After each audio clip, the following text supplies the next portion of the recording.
बिस्मिल्लाहिर्रहमानिर्रहीम। वमा युअल्लिमान मिन अहदिन, ये नहीं सिखाते थे किसी को भी इस हद तक यकूलू, और ये कहते थे बेशक हम तो आजमाइश के लिए फ़ला तकफुर, बस तुम इनकार ना करो।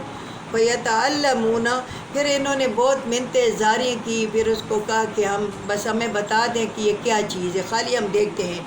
फिर जब सिखा दिया इन दोनों ने तो ये जुदाई आते थे, डालते थे। तो मेरी बहनों मेरे भाइयों, असल में बड़ा झगड़ा जो दुनिया में होता है वो मियाँ बीवी के दरमियान में होता है।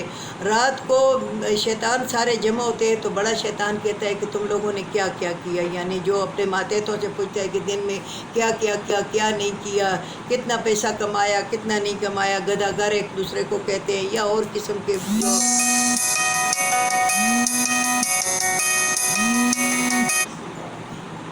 या गदागर कहते हैं या और कोई कहते हैं। तो इस किस्म के लोगों के लिए तो ये शैतान सारे अपने अपने कारनामे बताते हैं कि हमने दो भाइयों को झगड़ा किया, दो दरमियान बाप बेटे के दरमियान में,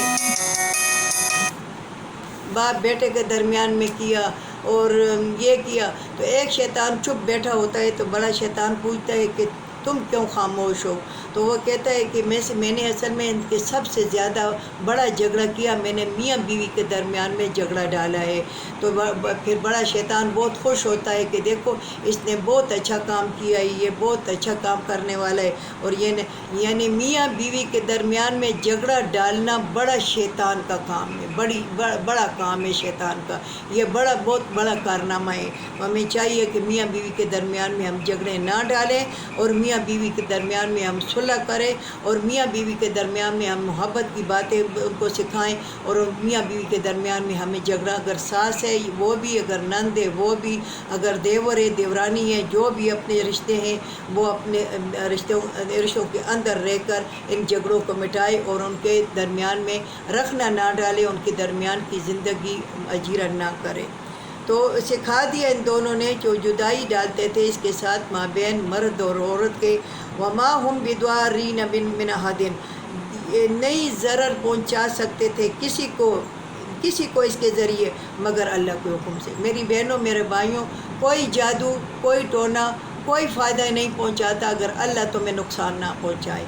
तो अल्लाह ताला अगर किस पे जादू हुआ है किसके हुआ है या किसने किया है या उसको वो बीमार है या वो, तो उसको चाहिए कि 24 घंटे वुज़ू में रहे और नमाज की पाबंदी करे और कुरान की पाबंदी करे। कुरान नहीं पढ़ा हुआ तो कुरान सीखने की कोशिश करे, और अगर कुरान सीखे तो साथ साथ वजीफ़े छोटे छोटे करे और वुज़ू में रहे तो इंशाल्लाह वो जादू इन पर असर नहीं करेगा। और जादू अपनी जगह पर, मामूली बुखार होगा, मामूली सर दर्द होगा, क्योंकि ये हक़ है जादू, मगर इस पर हम यकीन नहीं करते। ये न ज़रर पहुँचा सकता है न फ़ायदा पहुँचा सकता है। आगे दूसरी आयत में आता है इल्ला बिइज़्निल्लाह, मगर अल्लाह के हुक्म से। वयतअल्लमूना, बस ये सिखाते हैं, ये वो सिखाते हैं, ये लोग वो सिखाते हैं कि वो न तकलीफ़ पहुंचा सकता है इनको ना फ़ायदा पहुंचा सकता है।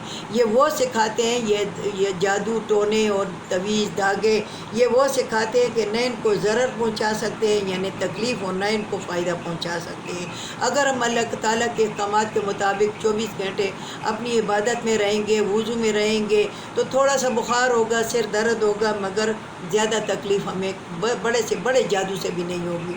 अगर हम नमाज नहीं पढ़ेंगे, हम नमाज के पाबंद नहीं होंगे, तो अल्लाह ताला फिर वो जादू हमारे ऊपर लागू कर देगा और जादू के ज़रिए बाज़ लोग मर भी जाते हैं। वलक़द अलिमू लमन इश्तराउ मा लहू फ़िल आखिरति, बेशक हम जानते हैं जिन्होंने ले ली दुनिया, जिन्होंने माल के बदले ले ली, वल फिल आखिरत मिन खलाक, और आखिरत में इनके लिए कोई हिस्सा नहीं है। हम जानते हैं कि जो जादू करते हैं और जो जादू करवाते हैं, दोनों जो जादू करते हैं जो जादू करवाते हैं, दोनों के लिए आखिरत में कोई नेकियां का हिस्सा नहीं है। इनके लिए अज़ाब ही अज़ाब है। वलबिअस मा शरो बिही अनफुसहुम, बहुत बुरा हुआ जो इन्होंने अपने आप को बेच दिया, बहुत बुरा हुआ जो इन्होंने अपने आप को दुनिया पर बेच दिया। लो कानू यालमून, काश ये समझते। आगे अल्लाह ताला फरमाता है वलो अन्नहुम आमनू, अगर बेशक ये ईमान लाते, وَاتَّقُوا پرہیزگاری کرتے لَمَثُوبَةٌ مِّنْ عِندِ اللَّهِ خیر تو ملتا ان کو اللہ کے نزدیک اللہ کے جانب سے بہت خیر۔ اگر یہ ایمان لاتے اور پرہیزگاری کرتے تو اللہ کی طرف سے ان کو دنیا میں خیر بھی ملتی اور آخرت میں بھی اس کو جنت ملتی اور اللہ کی رضا ملتی، ان کو بہت خیر ملتی۔ لو کانوا یعلمون، کاش یہ سمجھتے۔ اللہ تعالیٰ اس پر ہمیں عمل کرنے کی توفیق عطا فرمائے۔ میری بہنوں، میرے بھائیوں، یہ جادو کا بیان تھا، یہ سلیمان علیہ السلام کے دور کا بیان تھا، اور سلیمان علیہ السلام پہ یہ جادو، یہ جو بنی اسرائیل ہے یہ ابھی بھی سلیمان علیہ السلام پہ الزام لگاتے ہیں کہ وہ استغفر اللہ وہ جادوگر تھا، مگر نہ، وہ پیغمبر تھا، وہ جادوگر نہیں تھا، اور یہ شیطان تھے، یہ جادو کرتے تھے، اور ابھی بھی یہودی سکھاتے ہیں، بنی اسرائیلی سکھاتے ہیں مسلمانوں کو جادو، اور جو مسلمان یا ہندو جو جادو کرتے ہیں وہ دونوں جہنم میں جائیں گے، جو کرتے ہیں جو کرواتے ہیں دونوں جہنم میں جائیں گے۔ جادو کے پیچھے نہ بھاگو، جو بھی تکلیف ہو فوراً قرآن کو پکڑو، قرآن کی تلاوت کرو، قرآن کے احکامات پہ عمل کرو۔ اگر معلوم نہیں ہو تو کسی مستند عالم کے پاس جاؤ، کسی تبلیغی جماعت والے کے پاس جاؤ کہ ہم کیا کریں۔ اگر وہ علم والا ہے تو وہ تمہیں صحیح راستے پر لگا دے گا، اگر اس کا علم ناقص ہے استغفر اللہ تو وہ کہے گا ہاں جادو بھی ہے دنیا میں، یہ نہیں ہے، جادو ہے مگر جادو پہ یقین نہیں کرنا چاہیے، اللہ کی ذات پہ قرآن پہ یقین کرنا چاہیے۔ وآخر دعوانا الحمد للہ رب العالمین۔